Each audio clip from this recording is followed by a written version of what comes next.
BA part second के विद्यार्थियों का वेलकम।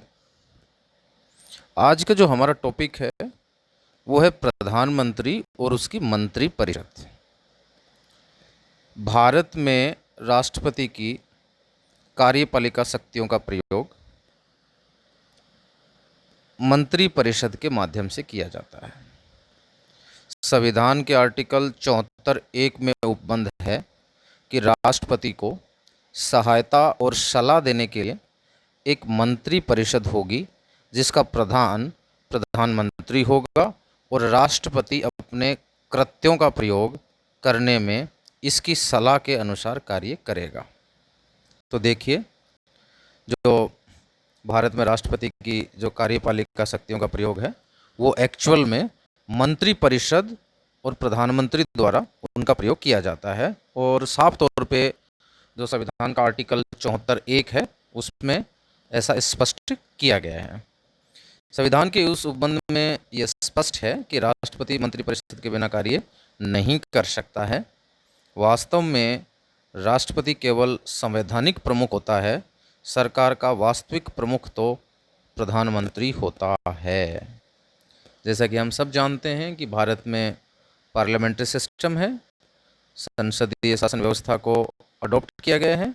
संसदीय शासन व्यवस्था में दो प्रकार की कार्यपालिकाएं पाई जाती हैं, एक नाम मात्र की कार्यपालिका होती है, दूसरी वास्तविक कार्यपालिका होती है।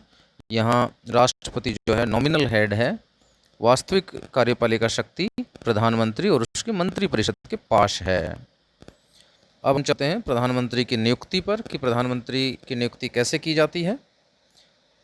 प्रधानमंत्री की जो अपॉइंटमेंट है वो राष्ट्रपति के द्वारा की जाती है। तो कई बार इस पे कंपटीशन में भी प्रश्न पूछ लिया जाता है और दो तरह के प्रश्न पूछे जाते हैं। एक तो ये कि प्रधानमंत्री को नियुक्त किया जाता है या निर्वाचित किया जाता है या मनोनीत किया जाता है, इस तरीके से एक प्रश्न पूछा जाता है। तो प्रधानमंत्री की याद रखना बच्चों, नियुक्ति होती है प्रधानमंत्री की, और किसके द्वारा की जाती है ये भी प्रश्न बनता है, तो राष्ट्रपति के द्वारा की जाती है।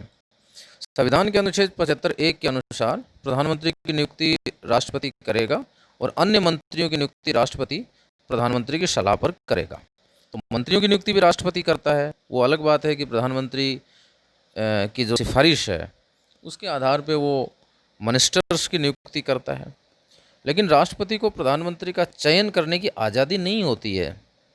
सामान्यतः राष्ट्रपति को लोकसभा में बहुमत प्राप्त दल के नेता को ही सरकार बनाने के लिए बुलाना पड़ता है। जैसा कि हम सब जानते हैं कि इलेक्शन के बाद जिस भी पार्टी या गठबंधन को बहुमत प्राप्त होता है उसको सरकार बनाने के लिए आमंत्रित किया जाता है, और उस दल या गठबंधन का जो नेता होता है, जो उस दल या गठबंधन के सदस्यों के द्वारा, एमपीज़ के द्वारा जिसको भी चुना जाता है, उसको राष्ट्रपति जो है प्रधानमंत्री के रूप में नियुक्त करता है। हाँ, ये बात अलग है कि यदि किसी एक दल को स्पष्ट बहुमत प्राप्त नहीं हुआ है तो राष्ट्रपति उस व्यक्ति को सरकार बनाने के लिए बुलाता है जिसमें दो या अधिक दलों का समर्थन प्राप्त करने की संभावना होती है, और जो इस प्रकार के समर्थन से लोकसभा में जरूरी बहुमत साबित कर सकता है। अगर उसको लगे कि फला जो है गठबंधन या कोई दल जिसको दो या अधिक दलों का सपोर्ट मिल सकता है तो वो उसको आमंत्रित कर सकता है। यहाँ वो अपने विवेकाधिकार का इस्तेमाल कर सकता है। जहाँ तक प्रधानमंत्री की पदावधि का सवाल है, एक बार नियुक्त किए जाने के बाद प्रधानमंत्री तब तक अपने पद पर बना रहता है जब तक उसे लोकसभा के सदस्यों के बहुमत का समर्थन प्राप्त रहता है। यदि प्रधानमंत्री लोकसभा के सदस्यों के बहुमत का समर्थन खो देता है तो वो प्रधानमंत्री नहीं रह जाता है। इसके अतिरिक्त यदि प्रधानमंत्री रिजाइन दे देता है या प्रधानमंत्री की मृत्यु हो जाती है तो सारी मंत्रिपरिषद भी स्वयं ही विघटित हो जाती है। ऐसा इसलिए होता है क्योंकि प्रधानमंत्री न केवल मंत्रिपरिषद का निर्माण करता है बल्कि वही मंत्रिपरिषद का मुखिया भी होता है। सामान्यतः प्रधानमंत्री लोकसभा में बहुमत प्राप्त दल का नेता ही होता है, लेकिन कुछ मामले ऐसे भी हैं राज्यसभा किसी सदस्य को प्रधानमंत्री बना दिया गया हो, जैसा कि इंदिरा गांधी के मसले पे हुआ है, इंद्र कुमार गुजराल के मसले पे हुआ है, और मनमोहन सिंह, ये लोकसभा के सदस्य नहीं थे, ये राज्यसभा के सदस्य थे और ये प्रधानमंत्री बने। जैसा कि पहली बार इंदिरा गांधी को सन 1966 में प्रधानमंत्री बनाया गया, तब वे राज्यसभा सदस्य थी। इसी प्रकार इंद्र कुमार गुजराल जब 1997 में प्रधानमंत्री बने तब वो राज्यसभा के सदस्य थे, और मनमोहन सिंह जब 2004 में प्रधानमंत्री बने तो वो राज्यसभा सदस्य ही थे। यदि कोई व्यक्ति लोकसभा या राज्यसभा इनमें से किसी भी सदन का सदस्य नहीं है तो भी वह प्रधानमंत्री या अन्य कोई मंत्री बन सकता है, लेकिन इसमें एक कंडीशन है कि 6 महीने के भीतर वो किसी भी एक सदन का सदस्य निर्वाचित उसको होना पड़ेगा, अन्यथा वो मंत्री नहीं रहेगा। यदि वो 6 महीने के अंदर किसी भी सदन का सदस्य अगर निर्वाचित नहीं होता है तो वो मंत्री नहीं रहेगा। संविधान के अनुच्छेद 75(5) के अनुसार कोई मंत्री जो निरंतर 6 महीने की किसी अवधि तक संसद के किसी सदन का सदस्य नहीं है, उस अवधि की समाप्ति पर मंत्री नहीं रहेगा। 1996 में जब एच डी देवेगौड़ा प्रधानमंत्री बने तब वो किसी भी सदन के सदस्य नहीं थे, उन्होंने बाद में राज्यसभा की सदस्य प्राप्त की थी। अब हम बात करते हैं मंत्रिपरिषद की। देखिए, संविधान के अनुच्छेद 75(1) के उपबंध के अधीन मंत्रिपरिषद के सदस्य प्रधानमंत्री की सलाह पर राष्ट्रपति के द्वारा नियुक्त किए जाते हैं। हम पूर्व में भी ऐसा पढ़ चुके हैं। इस प्रकार मंत्रिपरिषद के सदस्यों की जो नियुक्ति है के लिए सलाह देते समय प्रधानमंत्री को ये ध्यान रखना पड़ता है कि मंत्रिपरिषद में देश के विभिन्न क्षेत्रों, विभिन्न धार्मिक और सामाजिक समूहों के लोगों को उचित प्रतिनिधित्व मिले। मतलब क्षेत्रीय संतुलन कायम करने की कोशिश की जाती है, सामाजिक समूहों और धार्मिक संतुलन भी स्थापित करने की कोशिश की जाती है। एक से ज़्यादा दलों से मिलकर बनने वाली गठबंधन सरकार में जो सहयोगी दल हैं उनके सदस्यों को भी मंत्रिपरिषद में पर्याप्त प्रतिनिधित्व देना पड़ता है। प्रधानमंत्री को यह तय करने का अधिकार होता है कि किस मंत्री को कौन सा पोर्टफोलियो दिया जाए, यानी किस मंत्री को कौन सा मंत्रालय देना है, कौन सा पद उसको देना है। वह अपनी मर्जी से ही किसी मंत्री का पद भी बदल सकता है या किसी मंत्री से त्यागपत्र लेने के लिए भी वो कह सकता है।